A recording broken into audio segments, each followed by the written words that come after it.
नमस्कार मित्रांनो, आपल्या जी.के. स्टोरी टेलर या यूट्यूब चॅनलमध्ये तुम्हा सर्वांचं स्वागत आहे. तर आज मी अंगाचा थरकाप उडवणारा अजून एक अनुभव घेऊन आलोय. अनुभव सुरू करण्याआधी एक छोटीशी विनंती आहे.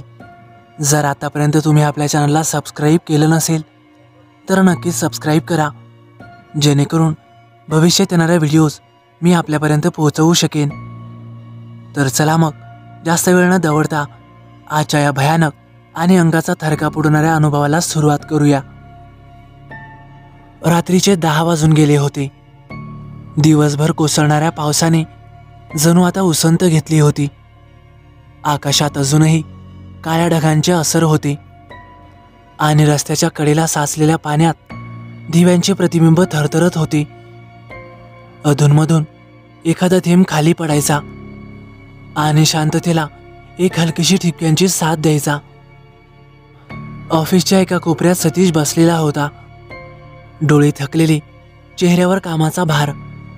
बॉसने दिलेल्या पगाराच्या बिलाची शेवटची एंट्री कम्प्युटरमध्ये टाकून तो मागे रेलला. स्क्रीनवरचा निळसर उजेड त्याच्या चेहऱ्यावर पडत होता आणि त्या प्रकाशात त्याचा थकवा अधिकच स्पष्ट दिसू लागला. झालं बाबा एकदाचं, तो हळूच असं म्हणाला आणि एक दीर्घ श्वास घेतला. गावाला जाण्याची त्याला फारच घाई होती. लग्न आता फक्त 5 दिवसांवर आलं होतं. गेल्या काही आठवड्यांपासून तयारी, खरेदी आणि नातेवाईकांच्या फोनचा भडीमार या सगळ्यात ऑफिसचं काम थोडं मागे पडलं होतं. त्यामुळेच बॉसने त्याला असं बजावलं होतं की जाण्याआधी हे काम पूर्ण करून जा, बाकी सगळं नंतर बघ. फोन हातात घेत सतीशने बॉसला कॉल केला. हॅलो सर, काम पूर्ण झालंय बरं का? समोरून आवाज आला. ओके ठीक आहे, आणि हो, लग्नाचं निमंत्रण विसरू नकोस बरं का? बॉसने हसतच सांगितलं. हो नक्कीच सर, असं म्हणत त्याने कॉल कट केला आणि लॅपटॉप बॅगमध्ये ठेवून तो फ्लॅटच्या दिशेने निघाला. शहरापासून त्याचं घर म्हणजे जवळजवळ 300 किलोमीटरचा प्रवास होता. मोटरसायकलने येण्यास त्याच्या कुटुंबाने त्याला मनाई केलती. सतीश फ्लॅटवर जाऊन आता निघायच्या तयारीत होता. घड्याळाने 11चा काटा ओलांडला. गाडी पार्किंगमध्ये व्यवस्थित लॉक करून सतीश लगेच जायला निघाला.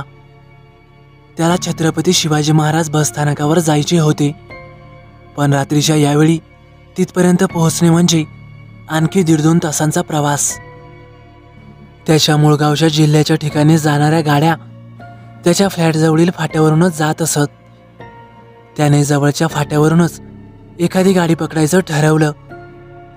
तिथे पोहोचल्यावर त्याचं नशीब जोरात होतं. एक टाटा इंडिका गाडी त्याच्या जिल्ह्याच्या दिशेने जाण्यासाठी सज्ज होती. गाडीत अजून एक मध्यमवयीन गृहस्थ ड्रायव्हर शेजारी बसलेले होते. ते त्या गाडीचे मालक असावेत असं लगेच त्याला समजलं. त्यांनी खून करताच सतीश मागच्या सीटवर बसला. गाडी सुरू झाली. रात्रीच्या आकाशाखाली झाडांनी वेढलेल्या रस्त्यावरून ती सुसाट सुटली होती. दूरवर पसरलेला अंधार, अधूनमधून दिसणाऱ्या तुरळक उजेडाच्या जागा आणि येणाऱ्या जाणाऱ्या गाड्यांचे प्रखर दिवे. वातावरण एकदम सामान्य होतं. आकाशात चंद्राचा मागमूसही नव्हता. प्रवास एकदम वेगाने सुरू होता. याच वेगात जर गाडी चालली तर त्याला त्याच्या गावी जाणारी पहाटेची पहिलीच बस सापडणार होती. एक साधारण 5-6 किलोमीटरचा रस्ता त्यांनी ओलांडला असेल आणि अचानक नोकियाच्या रिंगटोनचा आवाज गाडीत घुमला. सतीशने खिशाला हात लावला, पण त्याचा मोबाईल शांत होता. त्याने पुढे बघितले. ड्रायव्हर शेजारी बसलेल्या त्या गृहस्थांचा मोबाईल वाजत होता. नोकियाचाच नवीनच आलेला कलर डिस्प्लेचा मोबाईल त्यांनी बाहेर काढत कानाला लावला. काय? असे काय घडले? किती लागले आहे? हॉस्पिटलमध्ये कोण आहे? ठीक आहे, आम्ही लगेच परत फिरतो. मी पुन्हा कॉल करतो, काळजी घ्या. असे बोलून त्या गृहस्थांनी कॉल कट केला आणि ड्रायव्हरला गाडी थांबवण्याचा इशारा केला. ड्रायव्हरने करकचून ब्रेक दाबला आणि गाडी बाजूला घेतली. गाडी थांबताच ते गृहस्थ म्हणाले, साहेब मला माफ करा, मला गाडी परत फिरवावी लागेल. माझ्या मुलाचा अपघात झाला आहे सतीश चक्रावला. काय? बापरे, जास्त लागलं का? त्यावरती गृहस्थ म्हणाले, नाही, अजून काही सांगता येत नाही, पण मला लगबगीने जावं लागेल. त्यावर सतीश म्हणाला, ठीक आहे, मला निदान एखाद्या गावाजवळ तरी सोडा. आताच मागे एका गावाची पाटी मी बघितली होती, आम्ही तुम्हाला तिथेच सोडतो. ड्रायव्हर सतीशकडेच बघत म्हणाला. सतीशला वाटलं, होती त्या ठिकाणी उतरून अनोळख्या ठिकाणी उभे राहण्यापेक्षा मागे का होईना एखाद्या गावाजवळ उभे राहणे सोयीस्कर ठरेल. त्याने होकारार्थी मान हलवली.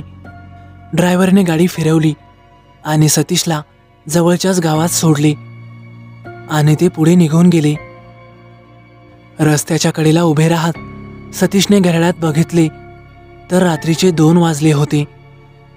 त्याने आजूबाजूला निहाळायला सुरुवात केली. गाव कसले? ते तर एक अंधाराचे पसरलेले साम्राज्यच वाटत होते. सर्व दिशांना पसरलेले मोठमोठे झाडं अवाढव्य आकृत्यांचे भास निर्माण करत होते. रातकिड्यांची किरकिर आणि एका दुसऱ्या कुत्र्याचं विव्हळणं त्या भारलेल्या वातावरणात जिवंतपणा असल्याचे दर्शवत होतं. सतीश सगळीकडे नजर फिरवत होता. मधूनच झाडांनी वेढलेल्या एखाद्या घराच्या फटीतून कंदिलाचा अस्पष्ट प्रकाश बाहेर येत होता, पण बाकी सर्वत्र मात्र भयान शांतता पसरलेली होती. एखादी तरी गाडी मिळेल अशी त्याला आशा होती. थंडगार वाऱ्याचा झोत अंगावर आला आणि अचानक त्याला तो एकटाच असल्याची जाणीव झाली. तो एकटाच त्या अंधाराच्या गर्भात एका पूर्णपणे अनोळखी जागेवर. त्याने बसण्याच्या उद्देशाने आजूबाजूला बघितले असता त्याला रस्त्याला खेटूनच एका चहाच्या टपरीसाठी तयार केलेली उघडी झोपडी दिसली. तो चालतच तिच्या जवळ गेला. झोपडी 4ही बाजूंनी उघडीच होती. बांबूंचा साचा तयार करून त्याच्या वरच्या बाजूला जीर्ण कागदाचे छप्पर केलेले होते. त्या झोपडीसमोरच दगडांचा उपयोग करून बसण्यासाठी बाकडे बनवलेले होते. त्या बाकड्यांसमोरच कप ठेवण्यासाठी लोखंडी पाईपच्या सहाय्याने जमिनीत फिट्ट केलेली एक लाकडी फळी होती. सतीशने बॅग बाजूला ठेवली. दगडी बैठकीवर बसत त्याने समोरच्या दिशेला बघत लाकडी फळीवर हनुवटी टेकवली.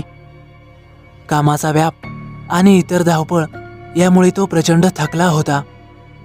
कधी एकदा एखादे वाहन मिळते आणि तो कधी घरी पोहोचतो असे त्याला झाले होते. त्या रात्री खरं तर त्याचं नशीब जोरावर होतं. अचानक दूरवरून एक बस त्याला येताना दिसली. तिचा लोखंडी सांगाडा थोडा जीर्णच होता. ब्रेकचा करकरसा आवाज करत ती त्याच्या बाजूलाच येऊन थांबली. तोपर्यंत तो घाईने उठून सामान घेऊन उभा राहिला. बस कंडक्टरने दरवाजा उघडला आणि त्याला विचारले, काय पाहुणं, कुठं जायचंय तुम्हासनी? आणि एवढ्या अंधाऱ्या वक्ताला इथं जंगलात काय करताय? सतीशने घडलेला सर्व प्रकार त्याला सांगितला. ते ऐकून कंडक्टर हसत हसतच म्हणाला, बरं आहे, म्हणजे आमच्यासाठीच थांबला होता म्हणा की. या, बसा बसा, आत बसा, आधीच उशीर झालाय, आपल्याला लवकर पोहोचलं पाहिजे. सतीश घाईघाईने वर चढला. त्याने बसमध्ये नजर टाकली. छताला लावलेल्या हिरव्या दिव्यांचा प्रकाश पूर्ण बसमध्ये पसरलेला होता. त्याने जागेसाठी नजर फिरवली. जागा जरा मागच्या बाजूलाच होती. बॅग सावरत प्रवाशांना निरखत तो मागच्या दिशेने निघाला. बसमध्ये साधारण 25-30 प्रवासी होते.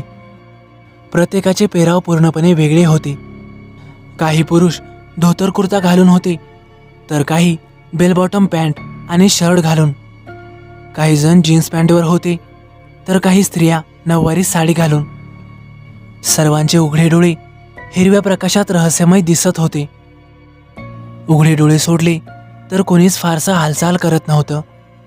सतीश त्यांच्याकडे बघतच मागे असलेल्या त्या रिकाम्या सीटवर जाऊन बसला. बस आता पुन्हा सुरू झाली. सतीश एकदम शांतचित्ताने बसल्या जागेवरून गाडीतील प्रवाशांना निहाळत होता. काही वेळ गेला. त्याला गाडीतील शांतता आता असह्य वाटू लागली. कुणीच काहीही बोलत नव्हतं. कोण कुठे जातोय याची एकमेकांशी काहीही चर्चा नव्हती. झोपलेली असतील असं म्हणावं तर काहीच वेळापूर्वी मागे येत असताना त्याने सर्वांचे डोळे सताड उघडे बघितले होते. तो मधल्या मोकळ्या जागेतून वाकूनच पुढच्या प्रवाशांना बघण्याचा प्रयत्न करू लागला.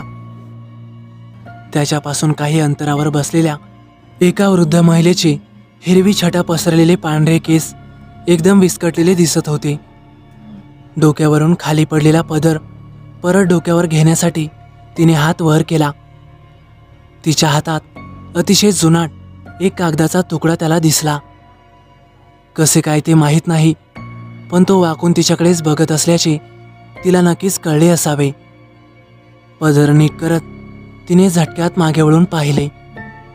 तिची हिरवीगार नजर त्याच्या नजरेत मिसळली आणि सतीशचे अंग भीतीने शहारून गेले. ते कमीच होते की तेवढ्यात ती त्याच्याकडे बघून किडलेले दात दाखवत हसली. दिव्यांच्या हिरव्या प्रकाशात ते किडलेले दात अतिशय भयानक भासत होते. तिचे हसणे देखील त्याच्या शरीरातील रक्त गोठवणारे भासत होते. त्याने पटकन नजर वळवली आणि तो शीटमागे लपला.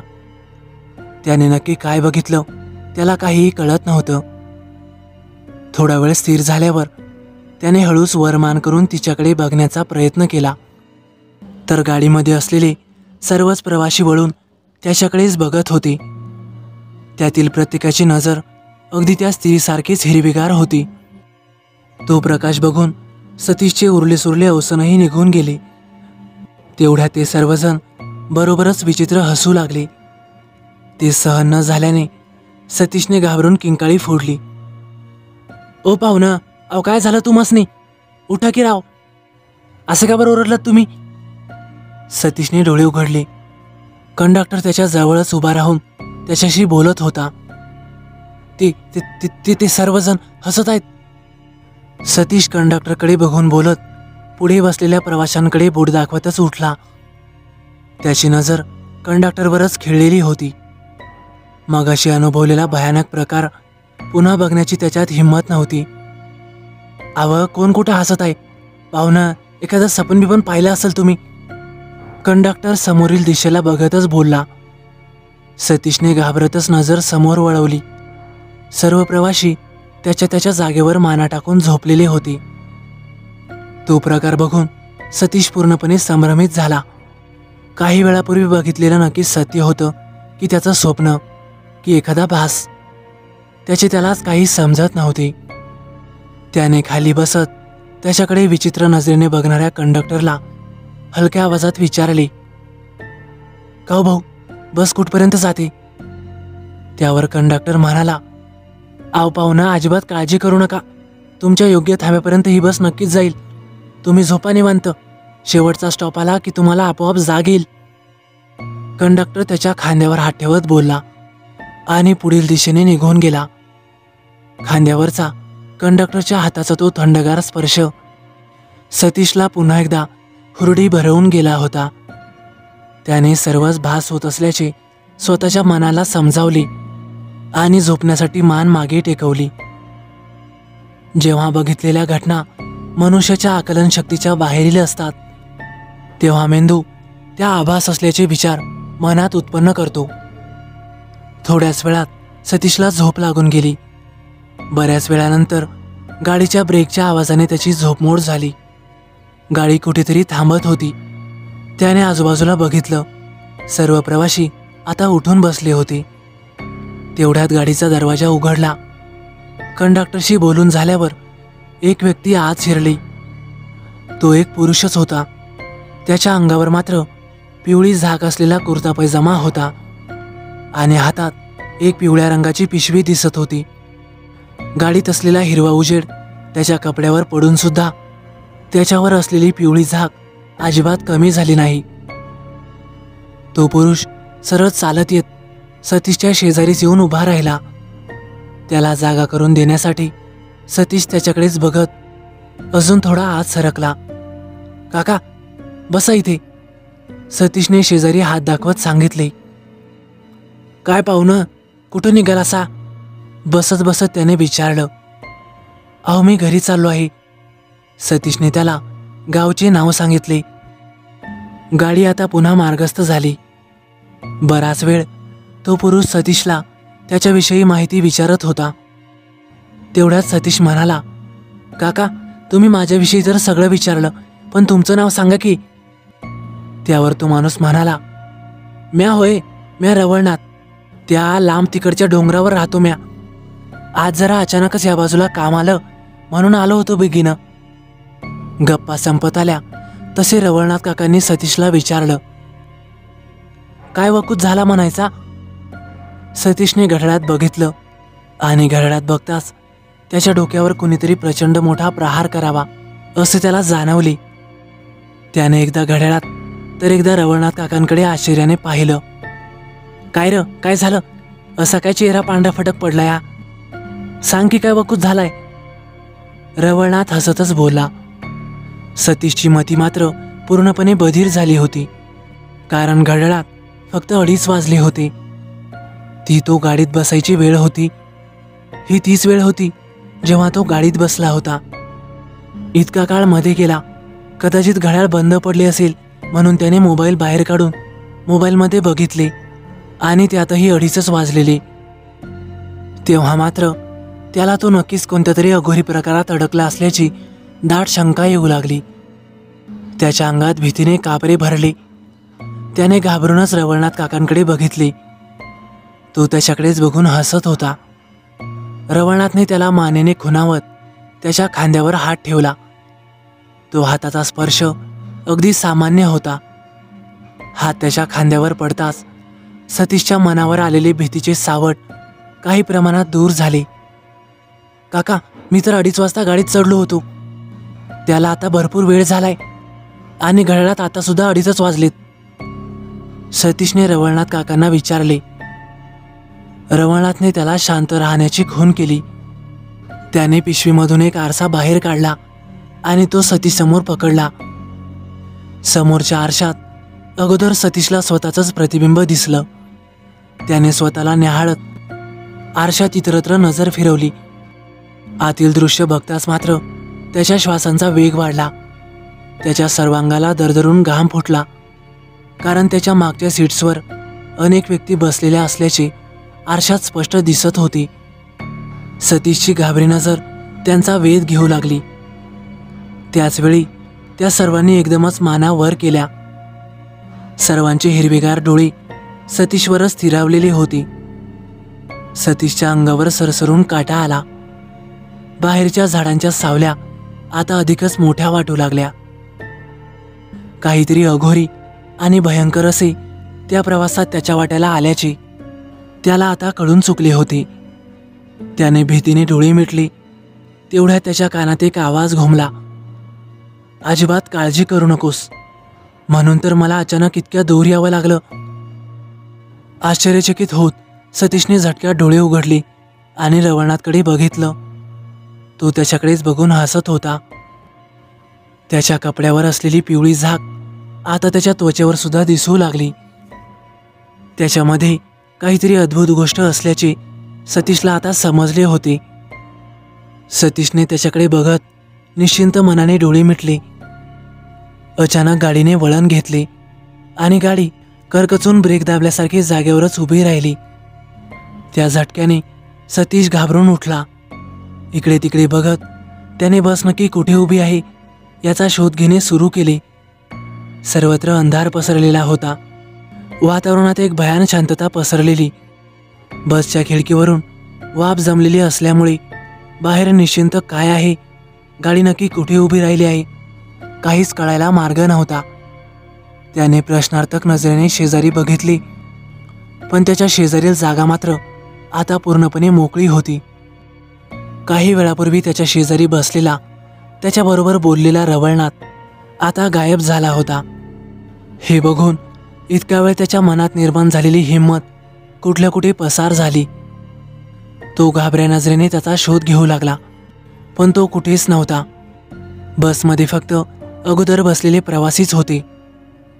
धाडकन आवाज करत दरवाजा अलगद उघडला आणि त्याचबरोबर एक ताज्या कालवनाचा, तोंडाला पाणी सुटेल असा अनाकलनीय आकर्षक सुगंध बसमध्ये दरवळला. त्या सुगंधाच्या प्रवेशाबरोबरच गाडीतील सर्व प्रवासी एखाद्या यंत्रमानवासारखे उठून बाहेरच्या दिशेने चालू लागले. सतीश मात्र त्यांच्या या कृतीकडे आश्चर्याने बघत होता. खरे तर त्या जेवणाच्या घमघमाटाने त्याला सुद्धा भुकेची जाणीव झाली होती. अचानक त्याचे पोट भुकेने कुरतडून निघू लागले. त्याला सुद्धा जेवण करण्यासाठी त्या वासाचा मागोवा घेत जाण्याची इच्छा झाली. पण मनात मात्र हे काहीतरी वेगळेच आहे ही जाणीव टिकून होती. शेवटचा प्रवासी जसाच खाली उतरला तसा त्याच्या भुकेने विचारांवर मात केली आणि सतीश देखील त्याच्या मागेच धावला. घाईने तो खाली उतरला. बस जंगलामध्ये एका कच्च्या रस्त्यावर एका भल्या मोठ्या लाकडी बांधणे असलेल्या हॉटेलसमोर उभी होती. त्याच्याबरोबर असलेले सर्व प्रवासी त्या हॉटेलच्या भव्य प्रवेशद्वारामधून आतमध्ये प्रवेश करत होते. त्याने हॉटेलवर नजर टाकली. हॉटेल अतिशय जुनाट बांधणीचे. हॉटेल कसले? ती एक जुनाट लाकडी हवेलीच म्हणा. ती इमारत खूपच भयानक वाटत होती. आकाशात चंद्राचे नामोनिशाण नव्हती, त्यामुळे तिचे काळपट लाकूड काळोखात अजूनच काळे दिसत होते.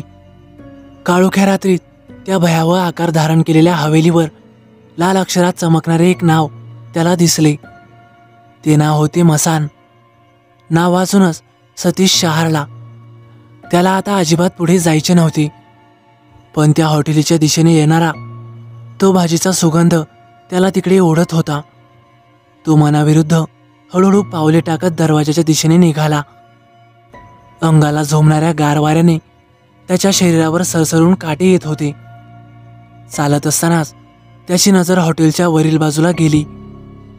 वरच्या मजल्यावर बंद खिडक्याच्या झडपा वाऱ्याच्या झोकावर थोड्या उघडून पुन्हा बंद होत होत्या. जणू वरील अंधाऱ्या खोलीमधून काहीतरी बाहेर डोकावून पाहत असावे. तेवढ्यात त्याच्या कानात एक आवाज पडला. तो आवाज खुसफुशीचा. येतो आहे, तो येतो आहे, येऊ दे त्याला आत. आज खूप दिवसांनी आपल्याला मेजवानी मिळणार आहे. तो आवाज ऐकताच सतीश जागेवरच थबकला. त्याला पूर्णपणे समजत होते की समोरील हॉटेलमध्ये मृत्यू दबा धरून त्याची वाट बघत आहे. परंतु तो वास, भाजीचा तो सुगंध त्याला तिकडेच खेचत होता. तो अनिश्चित हळुवार पावले टाकत त्या प्रशस्त दरवाजासमोर पोहोचला. त्याने आत नजर टाकली. सर्वत्र हिरवा प्रकाश पसरलेला. हॉटेल गर्दीने फुलून गेले होते. प्रत्येक टेबलावर माणसे भरलेली होती. सर्व माणसे त्याने मगाशी बसमध्ये बघितलेली तीच माणसे होती. ते सर्व जेवत होते. त्यांच्या जेवणात एक विलक्षण उतावळीपणा होता. त्याचे पाय जागेवरच थबकले. तो टेबलावरील अन्न निहाळून पाहू लागला. ते अन्नाचे भरलेले ताटे सुद्धा एकदम हिरव्यागार प्रकाशात न्हावून निघालेले. गरमागरम मसालेदार जेवण दिसत होतं. ते झणझणीत मटण आणि चमचमीत मटण रस्सा आणि पांढऱ्या शुभ्र भाताचा गंज. ते सर्व बघून सतीशच्या तोंडाला पाणी सुटलं. सतीशच्या दृश्याआड हॉटेलच्या एका अंधाऱ्या कोपऱ्यामधून काही हिरवे डोळे सतीशकडेच बघत होते. ते कधी एकदा सतीश हात पाऊल टाकतो या प्रतीक्षेतच होते. समोर असलेले चमचमीत जेवण बघून सतीशची भूक अनावर झाली. त्याने मनातील विचार झटकले आणि पुढे पाऊल टाकले. त्याचे पाऊल उंबऱ्यामधून आत पडणार तोच त्याच्या मनगटावर कोणाची तरी पकड बसली. त्याने झटक्यात मागे बघितलं. मागे रवळनाथ उभा होता. सतीशकडे हसत हसतच बघत रवळनाथ तिथे उभा दिसला. आणि पुढच्या क्षणी रवळनाथने वेगाने त्याला मागे खेचले. त्याचबरोबर हॉटेलच्या वरच्या मजल्यावरील कुजबूज आता वाढली होती. हॉटेलमधील हिरवा प्रकाश कमी जास्त होऊ लागला. अंधाऱ्या भागातून हिरवेगार डोळे क्रोधित चेहऱ्याने पुढे आले. ते सर्व जागेवरूनच गुरगुरत चाल करण्याच्या प्रयत्नाने सतीश आणि रवळनाथकडे बघत होते. सतीशला समोर होणारे बदल आता जाणवू लागले. ती हॉटेलमधली बदललेली परिस्थिती बघून त्याची दातखिळी बसण्याची वेळ आली होती. त्या अंधारात पुढे आलेल्या भयानक आकृत्या बघून त्याचा थरकाप उडाला. त्याने घाईने हॉटेलवरून नजर हटवत रवळनाथकडे बघितलं. सतीश, अरे जेवणाचा खूप छान सुगंध येत होता ना, त्यामुळे भूकही लागली असेल. बघ बरं, आता येतो आहे का सुगंध? पोटात भूक लागल्याची जाणीव होत आहे का? रवळनाथने सतीशला विचारलं. सतीश आश्चर्यचकित नजरेने त्याच्याकडेच बघत होता, कारण रवळनाथने त्याचे मनगट पकडून ओढताच त्याला येणारा वास आणि ती भुकेची जाणीव पूर्णपणे गायब झाली होती. रवळनाथ मात्र त्याचे मनगट पकडून अगदी पहिल्यासारखाच हसत होता. अहो काका, तुम्ही बसमधून कुठे गायब झाले होते? आणि हे काय आहे? त्याने हॉटेलकडे बघत बोट दाखवत विचारलं. हॉटेलकडे बघताना सतीशची पाचावर धारण बसली होती. त्या आसुरी आकृत्या वेगाने ओरडतच त्याच्या दिशेने येत होत्या. हिरवेगार डोळे, काळी ठिक्कर पडलेली त्वचा आणि टोकदार नखे, त्यांच्या तोंडातून बाहेर आलेले ते सुळे. सतीश घाबरूनच मागे सरकला. अरे थांब, घाबरू नकस, मी आहे की. आणि मी जर बसमध्येच तुझ्याजवळ बसलो असतो तर तुला हे दृश्य, हा भयप्रद अनुभव कसा घेता आला असता? थांब, मागे हो, बघ आता पुढे काय घडतं ते. रवळनाच्या डोळ्यात एक विलक्षण चमक पसरली होती. त्याने दोन्ही हात आकाशाकडे उचलले आणि जोरात एक गर्जना केली. जय मल्हार मार्तंड, हर हर महादेव. एका विलक्षण वेगाने त्याने आपल्या पिशवीतून एक मुठभर भुकटी बाहेर काढली. तिचा रंग पिवळा होता. त्याने ती प्रचंड ताकदीने त्या भयावह दरवाजाच्या आत भिरकावली. तो भंडारा होता, जेजुरीचा पवित्र भंडारा. सर्वात अगोदर भंडारा पडला त्या पळत येणाऱ्या आकृत्यांच्या अंगावर. त्या अगदी दरवाजापर्यंत येऊन ठेपल्या होत्या. भंडारा पडता क्षणी त्या भयंकर किंचाळत जळू लागल्या. त्यांचे चित्कार सर्व दिशांना पसरत होते. अवघ्या काही क्षणातच त्यांची राख जमिनीवर कोसळली. दरवाजात सुरू असलेला थरार बघून हॉटेलमध्ये हाहाकार उडाला. शेकडो आकृत्या आणि जेवण करणारे ते प्रेतात्मे क्रोधित नजरेने गुरगुरत काय घडते आहे याचा अंदाज घेऊ लागले. क्षणाचाही विलंब न करता रवळनाथने दुसरी मूठ हॉटेलमध्ये भिरकावली. भंडारा पूर्ण हॉटेलभर पसरला. बघता बघता त्या हिरव्या प्रकाशामध्ये पिवळ्या रंगाच्या ज्वाळा धगधगू लागल्या. अवघ्या काही क्षणातच सर्वत्र आग पसरली होती, पिवळ्या रंगाची आग. त्या सर्व आकृत्या, ते प्रेतात्मे विकृत किंकाळ्या मारत जळत होते, केकाटत होते आणि क्रोधाने चित्कारत होते. परंतु भंडाऱ्याच्या स्पर्शाने पुन्हा अजूनच जास्त पेट घेत होते. त्यातलेच काही जळत जळत बाहेर उभे असलेल्या रवळनाथ आणि सतीश यांच्या दिशेने धावून येत होते. पण दरवाजाच्या बाहेर पाऊल टाकताच त्यांच्या शरीराची राख होऊन जमिनीवर कोसळत होती. हॉटेलच्या वरच्या बाजूला खिडक्यांच्या झडपा उघडून काही जळत्या आकृत्या त्यातून खाली कोसळू लागल्या. त्यांच्या तोंडातून घात झाला, घात झाला असा अस्पष्ट आवाज ऐकू आला. आवाज नव्हताच तो, एक प्रकारची विकृत चिरकणीच म्हणा. पुढील काही मिनिटातच पूर्ण हॉटेल जळून खाक झालं. त्यात असलेल्या सर्व आकृत्या देखील आता नष्ट झाल्या होत्या. सतीश शुंभासारखा उभा राहून कधी रवळनाथ काकांकडे तर कधी त्या धगधगत्या हॉटेलकडे बघत होता. रवळनाथने सतीशला खुणावले आणि त्याने नजर बसकडे वळवली. एक भंडाऱ्याची मूठ त्याने बसवरही फेकली. बसने वेगाने पेट घेतला. भयानक आसुरी चित्कार बसमधून बाहेर पडू लागले. जणू ती बस नसून एखादी भयानक पाशवी व्यक्ती होती. बघता बघता काही क्षणातच बसच्या जागेवर देखील सगळीकडे फक्त राख उरली. सतीश तो सर्व प्रकार बघून डोक्याला हात लावून खाली बसला. अचानक सगळीकडे एक जोरदार वारा सुटला. सतीशने रवळनाथकडे बघितलं. एखाद्या अभेद्य योद्ध्यासारखा त्या वादळात तो भासत होता. त्याच्या भोवती एक पिवळा प्रकाश पसरलेला. सुटलेल्या सुसाट्याच्या वाऱ्याबरोबर आजूबाजूला पसरलेली राख सर्वत्र उडू लागली. उडणाऱ्या धुळीने सतीशने बसल्या जागीच डोळे बंद केले. वारा शांत झाल्यानंतर सतीशने डोळे उघडले आणि आजूबाजूचे निरीक्षण करू लागला. त्याने हॉटेल असलेल्या दिशेने बघितलं. तिथे एक तारेचे कंपाऊंड होते. त्याच्या मधोमध एक लोखंडी गेट आणि त्यावर पुसट झालेल्या अक्षरात स्मशानभूमी असे लिहिलेले होते. सतीश ते दृश्य बघून जागेवरच थरथर कापू लागला. त्याला प्रचंड हादरलेलं बघून रवळनाथ त्याच्या जवळ आला. त्याने त्याच्या मनगटाला पकडून सतीशला उठवले आणि रस्त्याच्या दिशेने घेऊन निघाला. काका, हे काय आहे? सतीशने चालताना त्यांना विचारलं. त्यावर ते म्हणाले, अरे बाबा, काही प्रश्नांची उत्तरं ही पूर्णतः मिळत नसतात. तू फक्त एकच समज की हा एक चकवा प्रकार होता आणि तुझ्याबरोबर जे प्रवासी प्रवास करत होते ते कित्येक दशकांपासून त्या चकव्यात अडकलेले होते. रोज रात्री त्यांचा हाच प्रवास सुरू असायचा. कधी कधी अमावस्येला त्यांच्यात नवीन एखाद्या प्रवाशाची भर पडायची, जशी आज तुझी पडणार होती.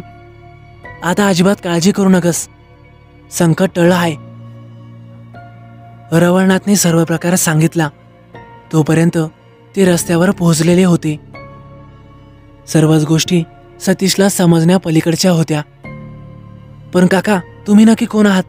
तुम्ही अचानक इथे कसे आलात? सतीशच्या मनात निर्माण झालेल्या प्रश्नावलीमधून सतीशने मुख्य प्रश्न विचारला. मी कोण होय हे तुला घरी गेल्यावर समजल. त्याने मोठ्याने एक गर्जना केली, जय मल्हार मार्तंड, आणि पिशवीमधून भंडारा हातात घेतला आणि तो हसत हसत सतीशच्या कपाळाला लावला. क्षणभरातच सतीशला रवळनाथ भंडाऱ्याने नाहून निघालेल्या स्वरूपात दिसला. त्यानंतर सतीशने त्याची डोळे मिटली. तो जेव्हा उठला तेव्हा आता दिस उजाडला होता आणि त्याच्या कानी एक आवाज पडला. ओ पाहुणं, उठा की. अहो, दिस उजाडला या. आता पतूर झोपताय होय? उठा की राव. सतीशने डोळे उघडले आणि आजूबाजूला बघितलं.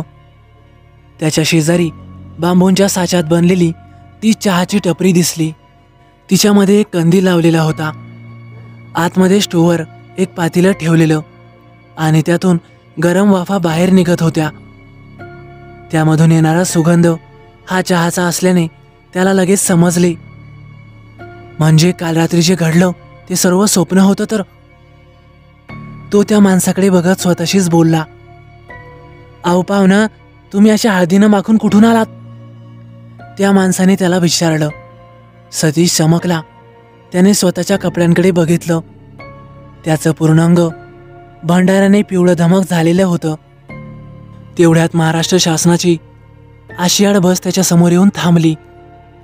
त्यातील बरीच मंडळी चहासाठी तिथे उतरली. ती बस सतीशच्या तालुक्याच्या गावावरूनच जाणार होती. एक कप फक्कड चहा घेऊन सतीश घाबरतच इतर प्रवाशांना निहाळत बसमध्ये बसला. सर्व काही सामान्य वाटत होतं. त्याने एका खिडकीतील जागा पकडली.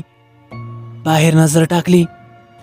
क्षितिजावर सूर्यनारायणाच्या आगमनाने पूर्वीची नारंगी छटा पसरू लागली होती. त्याने मनोमन महादेवाचे नाव घेतले आणि सुटकेचा निश्वास सोडला. दुपारी 12 वाजेच्या सुमारास तो त्याच्या घरी पोहोचला. सतीशला बघताच आईने प्रेमभराने त्याला जवळ घेतलं. त्याच्या केसांवर हात फिरवत विचारलं, काय रे पोरा, काल येणार होतास ना? कुठं राहिला होता? तिच्या आवाजात काळजी होती. काल भटजीबुवांनी फारच आग्रह केला म्हणून आम्ही कालच खंडेरायाचा गोंधळ घालून घेतला. ती असं बोलत असतानाच तिने सतीशकडे निरखून पाहिलं आणि म्हणाली, पण हे काय र, गोंधळ आम्ही इथे घातला आणि गडावर तू जाऊन आलास की काय? आईच्या त्या प्रश्नाने क्षणभर सर्वत्र शांतता पसरली. सतीश चमकूनच तिच्याकडे पाहत राहिला आणि क्षणभरासाठी सतीशच्या डोळ्यासमोर रवळनाथचे तेजस्वी रूप चमकून गेले. त्याने आकाशाकडे बघत हात जोडले आणि मनोमन खंडेरायाच्या नावाने जयघोष केला. तर मित्रांनो, कसा वाटला तुम्हाला अनुभव? आवडल्यास नक्की लाईक करा, कमेंट करायला विसरू नका. आणि हो, आतापर्यंत आपल्या चॅनलला सबस्क्राईब केलं नसेल तर नक्कीच सबस्क्राईब करा, जेणेकरून भविष्यात येणाऱ्या व्हिडिओज मी आपल्यापर्यंत पोहोचवू शकेन. तर चला मग भेटूया उद्या एका नवीन कथेसह. धन्यवाद.